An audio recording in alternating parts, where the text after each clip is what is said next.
இங்க ஒருத்தர் என்ன பண்றான்னா கார்ட்ஸ் எல்லாம் யூஸ் பண்ணி ஒரு கேம்லிங் ஆட்டத்தை நடத்திட்டு இருக்காங்க. இந்த கேம்ல பாத்தீங்கன்னா குயின் இருக்கிற கார்டு எடுத்தா அந்த கேம்ல அவங்க வின்னுங்க. அதை பார்த்து அங்க ஒருத்தர் என்ன பண்றான்னா குயின் இந்த கார்டுல தான் இருக்குன்னு சொல்லிட்டு அவன் பெட் காட்டுறாங்க. இந்த கேமை நடத்துறவன் பாத்தீங்கன்னா அந்த கார்டை திருப்பி காட்டுறாங்க. ஆனா அது தப்பாயிருதுங்க.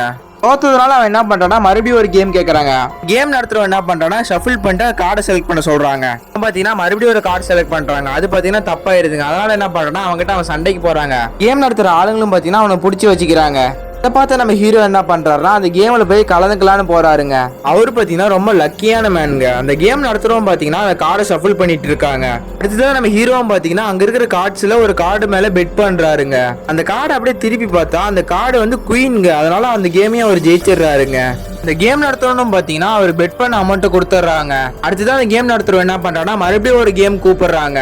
அந்த கேம்ல நம்ம ஹீரோ ஜெயிச்சிட்டாருன்னா அவன்கிட்ட இருக்கிற எல்லா பணத்தையும் கொடுத்துருவேன்னு சொல்றாங்க. இது பாத்தீங்கன்னா அவரும் சரின்னு சொல்லிட்டு அந்த கேமை விளையாட போறாருங்க. கார்டை பாத்தீங்கன்னா அவன் மறுபடியும் ஷஃபிள் பண்றாங்க. அடுத்ததான் நம்ம ஹீரோ ஒரு கார்டை வந்து செலக்ட் பண்றாருங்க. அந்த கார்டை திருப்பி பார்த்தா மறுபடியும் அவர் வந்து ஜெயிச்சிடுறாருங்க. அதனால அந்த கேம் நடத்துறவன் என்ன பண்றான்னா நம்ம ஹீரோவை பிடிச்சி கீழே தள்ளி விட்டு அங்கிருந்து தப்பிச்சு ஓடிடுறாங்க.